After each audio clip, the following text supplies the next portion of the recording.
2015, une femme disparaît dans le nord de la Californie.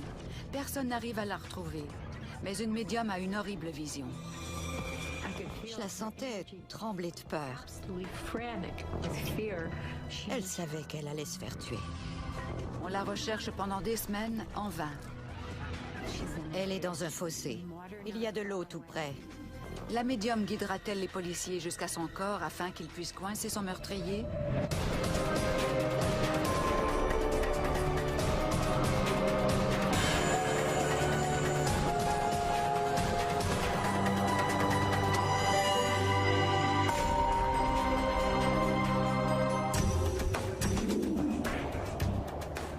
Le 24 mai 1995, Dixon, une ville rurale du nord de la Californie.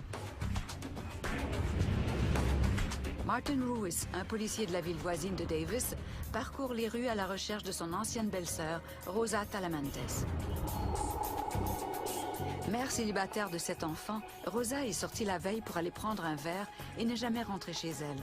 Ça ne ressemble en rien à cette femme responsable qui s'assure toujours de nourrir ses enfants et de les aider à se préparer pour l'école. Sa famille est inquiète. Au début, j'ai pensé qu'elle avait passé la nuit ailleurs, sans prendre la peine de prévenir les enfants. Mais au fond, je savais que c'était peu probable. Pour ne rien arranger, Elissa, sa fille aînée, a eu une prémonition terrifiante la nuit précédente. Vers minuit, j'ai senti mon estomac se tordre de manière très marquée. J'avais très mal. Le lendemain matin, quand je suis arrivée à la maison et que j'ai constaté que les enfants étaient seuls, je leur ai demandé où était ma mère. Ils m'ont répondu qu'elle était allée au magasin avec José et qu'elle n'était pas revenue. José Enriquez, le petit ami de Rosa, est un ouvrier agricole immigrant. Leur relation est instable. Il l'aide à nourrir ses enfants. Par contre, il est jaloux et possessif. Leurs disputes tournent souvent à la violence. Elissa se rend aussitôt au camp de travail où habite José. Sa mère a peut-être passé la nuit avec lui, mais ni l'un ni l'autre n'y est. Désespérée, elle se présente au poste de police pour signaler la disparition de sa mère. Quand j'ai ressenti cette douleur à l'estomac, je savais qu'elle était morte. Elle ne serait jamais sortie aussi longtemps sans ses enfants. Elle ne les laissait jamais seuls. Au fond de moi-même, je savais qu'elle était morte. Puisqu'Elissa ne possède aucune preuve de la mort de sa mère, les policiers doivent attendre 24 heures avant de l'inscrire dans le fichier des personnes disparues. La sergente détective Elaine Perry entretenait un lien d'amitié avec Rosa. Une bonne relation s'était développée entre elle et moi. Un jour, elle m'a confié qu'elle fréquentait un individu qui avait mauvais caractère. Elle venait de lui dire qu'elle ne voulait plus le voir, qu'elle avait rencontré un autre homme qui vivait aussi dans la ville. Rosa avait dit à José qu'elle voulait le quitter. Il avait menacé de la tuer si elle le faisait. Je craignais qu'il ne l'ait abandonnée quelque part après l'avoir battue à mort. Après avoir fouillé les rues de la ville, Martin offre son aide à la police de Dixon. En tant que collègue et membre de la parenté de Rosa, il tient à leur venir en aide. Se sentant de plus en plus désespérée, Elissa retourne voir le petit ami de sa mère. Cette fois-ci, elle le trouve, mais elle s'aperçoit rapidement qu'elle n'aurait pas dû. Je lui ai demandé où était ma mère et il m'a répondu qu'il n'en avait aucune idée.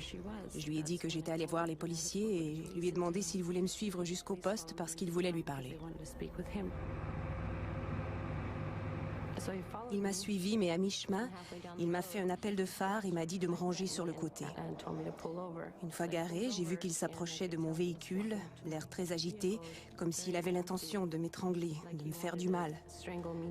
Après avoir vu que mon petit frère était avec moi, il m'a dit qu'il devait retourner chez lui parce qu'il avait oublié quelque chose.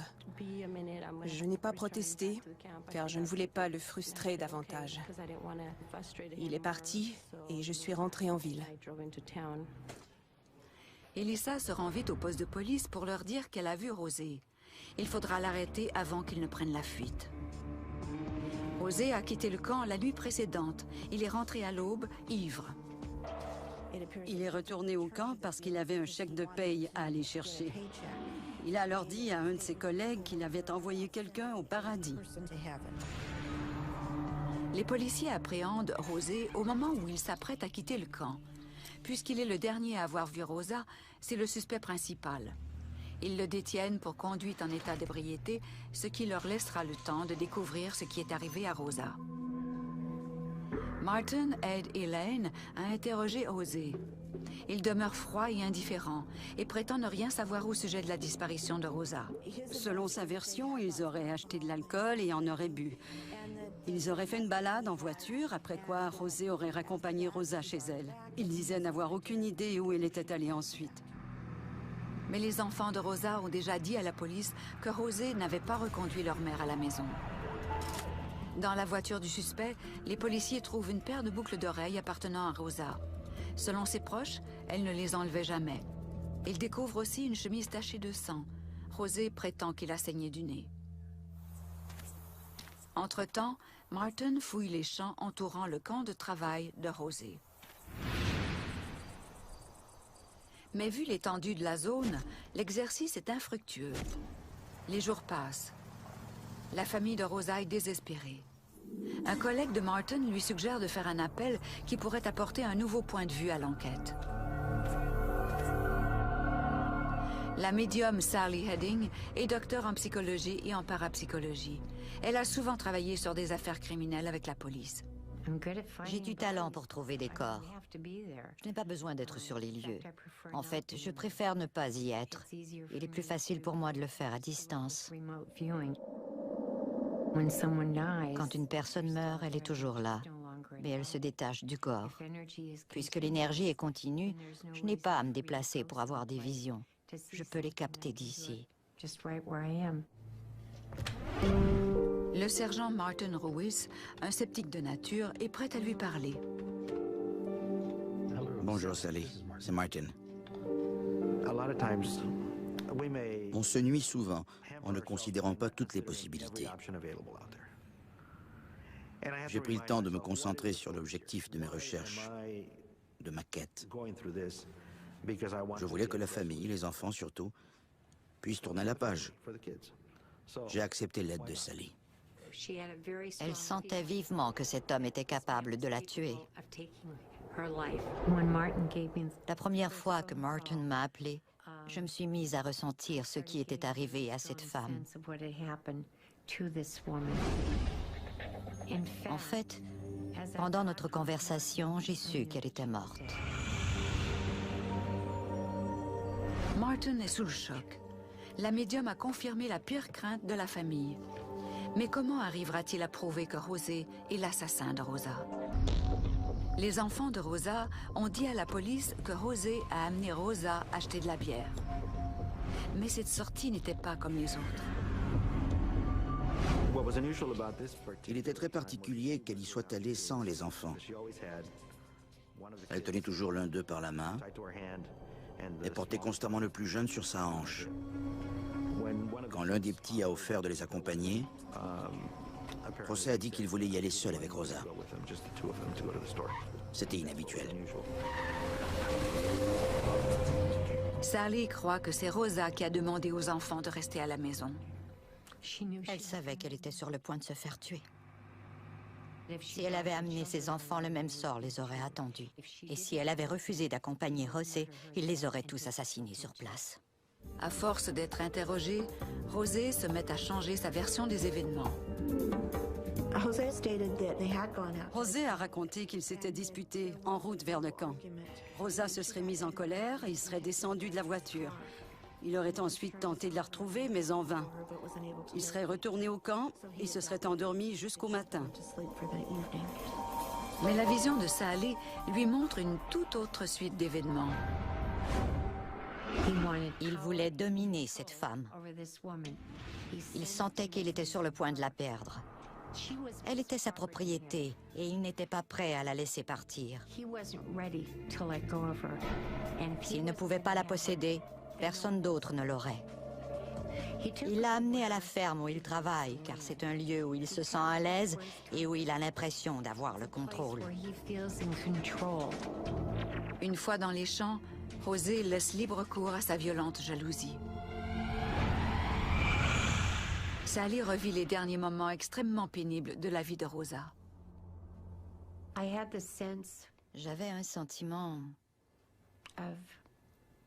de douleur autour du cou. L'impression de ne pas pouvoir respirer. J'ai senti que quelque chose me brûlait la gorge. C'est là qu'un des coups fatals a été porté. L'autre a touché la poitrine. Elle s'est vidée de son sang. Elle était dans un fossé au bord de la route, couchée en position fétale. Lors de notre première conversation, Sally m'avait dit qu'il fallait aller fouiller les environs du lieu de résidence de José. Je savais qu'elle n'était pas loin du ranch. J'ai dit qu'elle se trouvait dans un rayon de 8 kilomètres. Un sentiment d'urgence entourait cette affaire, car on craignait que José s'enfuit, qu'il s'envole vers le Mexique aussitôt libéré, là où la police ne pourrait pas l'arrêter. Un peu plus de 2 semaines après la disparition de Rosa, des recherches intensives sont menées dans le secteur entourant le lieu de travail de José. Ils ont fait appel à la police montée et aux chiens entraînés dans la recherche de corps. Il y avait des agents qui survolaient la zone ainsi qu'un tas de bénévoles venus fouiller les environs. Dans nos régions rurales, il y a des hectares de champs, des kilomètres de routes, de fossés et de tranchées de drainage séparant les terres. Le sol est constamment modifié pendant les travaux agricoles, ce qui complique les recherches. Malgré tous ces efforts, on ne trouve aucune trace de Rosa. On était démoralisés. Puisqu'on avait réussi la tâche très complexe de rassembler autant de services de police de notre comté, on espérait vraiment retrouver Rosa. On voulait offrir des réponses à la famille, qu'elles soient positives ou négatives. Les enfants avaient besoin de savoir où se trouvait leur mère. Indifférent, José n'apporte aucun espoir aux enfants. Il continue à clamer son innocence. Sans cadavre, on n'a aucune preuve de la mort de Rosa. Il pourrait dire la vérité. Il était possible que la version de José soit véridique. Mais les preuves contre lui s'accumulent. Une analyse de sang dévoile que celui de José est de type B, mais celui qui a été prélevé de la chemise trouvée dans sa voiture est de type A, comme celui de Rosa. Vu les informations et les preuves qu'on possédait, soit la chemise et les boucles d'oreilles, je savais que Rosa était morte. Convaincu que Sally ne s'est pas trompée sur le sort de Rosa, Martin l'appelle de nouveau. La médium a eu une autre révélation. Elle m'a demandé s'il était possible que José use de langage abusif en espagnol lorsqu'il s'adressait à Rosa. Je lui ai répondu qu'il était hispanophone. Elle entendait constamment un mot qui ressemblait à « puta ». Il m'a demandé s'il l'avait traité de ce nom espagnol qui signifie putain. Je lui ai répondu que non, que je le voyais écrit. On me le montrait en lettres. J'étais convaincue qu'il s'agissait d'un écriteau situé près du corps. Quand Martin m'a parlé du ruisseau Puta, j'ai su que c'était ça.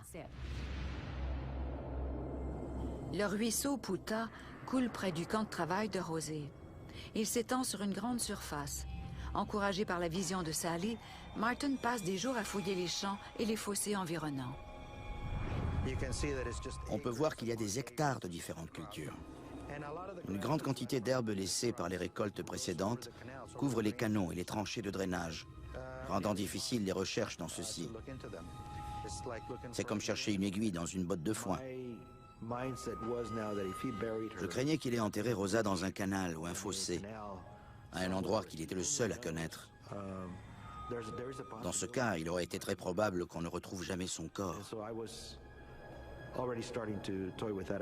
Je m'étais mis à croire que les enfants ne pourraient jamais être en paix, ni procéder à un enterrement en bonne et due forme de leur mère.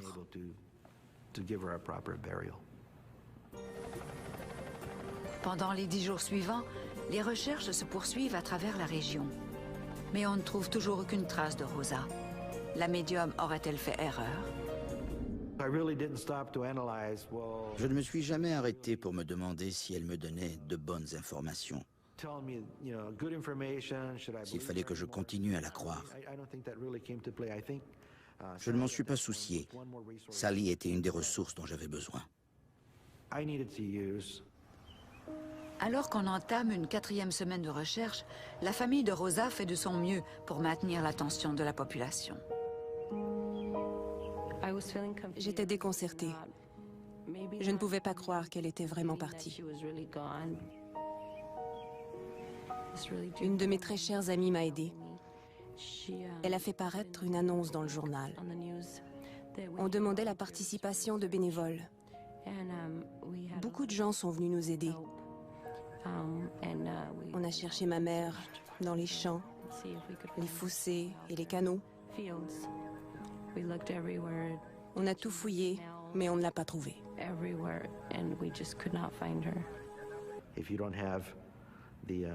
Puisqu'on n'avait pas trouvé le corps, on n'aurait pas pu convaincre un jury que José avait tué Rosa. Il allait être libéré et il quitterait la région. L'intérêt envers l'affaire s'émousserait et les enfants n'auraient pas de réponse à la disparition de leur mère.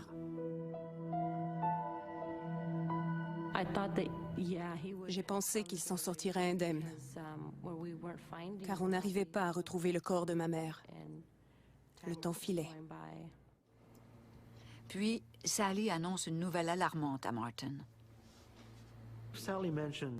Sally a mentionné que José n'avait pas agi seul. Je savais que Rosa était une battante, qu'elle était forte. On ne pouvait pas la contraindre facilement. Soit José l'avait saoulée pour y arriver, soit il avait eu de l'aide. Suivant cette nouvelle piste, Martin décide d'aller questionner les collègues de José. Sally le prévient que ce pourrait être une erreur. J'ai senti qu'il y allait pour rien. Les hommes ne lui parleraient pas. Ils avaient peur du meurtrier. Celui-ci les intimidait. Sally m'avait averti qu'ils opposeraient une résistance, qu'ils ne coopéreraient pas. Elle m'avait informé que l'un d'eux aurait la peau foncée et des tatouages au bras. J'ai vu qu'il avait un tatouage de Jésus sur l'avant-bras gauche. J'ai senti qu'il blâmerait Martin, qu'il lui reprocherait de se présenter chez lui pour l'interroger. Tel que l'avait prévu Sally, les collègues de José ne révèlent rien. Peu de temps après, ils disparaissent, laissant encore plus de questions sans réponse. Les recherches s'essoufflent. On s'est mis à la chercher immédiatement après avoir appris sa disparition. Dans les jours suivants, il y a eu beaucoup de publicité. Les gens étaient intéressés, des proches et des bénévoles se sont rassemblés pour la chercher. Mais éventuellement, on constatait que les personnes venaient en moins grand nombre pour nous aider. L'affaire, elle est demeurée non résolue. C'était déprimant. Ces enfants étaient en deuil et ça me brisait le cœur. Sally n'abandonne pas. Elle continue de se concentrer sur Rosa, espérant voir un indice qui les mènerait à son corps. Elle voit enfin une nouvelle information. C'est une tournure inattendue. Sally m'a dit que le corps ne serait pas découvert par la police, mais par un passant. C'est une bonne nouvelle. Si on retrouve son corps bientôt, ses enfants pourront enterrer leur mère et voir son meurtrier derrière les barreaux. Si José l'a vraiment tué avec ou sans aide, il est important de retrouver son corps en moins d'1 an, sans quoi il aura complété sa sentence pour conduite en état d'ivresse et s'enfuira comme ses collègues. C'est une course contre la montre. Précisément 1 mois après la disparition de Rosa, un travailleur agricole découvre son corps en décomposition dans un fossé de drainage près du ruisseau Puta.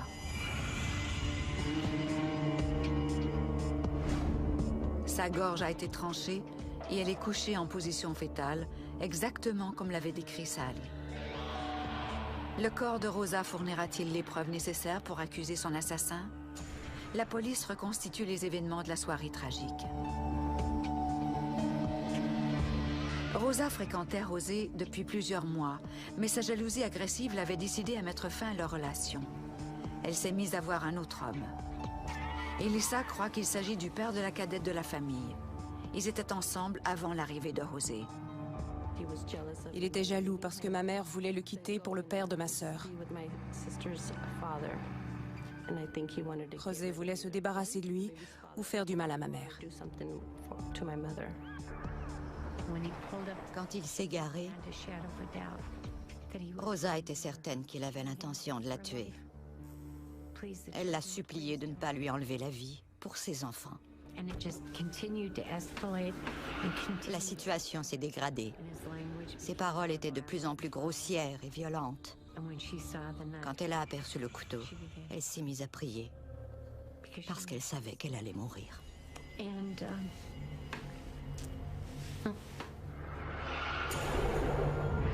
Je la sentais trembler de peur. Mes enfants, qui prendra soin d'eux?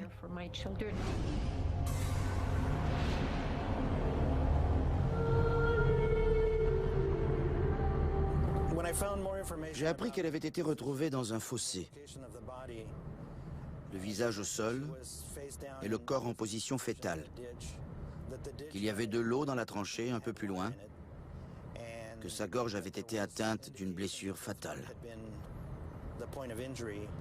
Toutes ces informations correspondaient aux indices qu'avait fournis Sally. Le corps de Rosa décide du sort de José. On ne saura jamais s'il a agi seul ou avec l'aide de quelqu'un. Mais les preuves médico-légales ont déterminé qu'il était sur les lieux du crime et que c'est le sang de Rosa qui a taché sa chemise. Il est trouvé coupable de meurtre au second degré. La défense prétend qu'il a été poussé par une jalousie ayant causé un trouble émotionnel. Il est emprisonné à vie et devra avoir complété 16 années avant d'être éligible à la libération conditionnelle.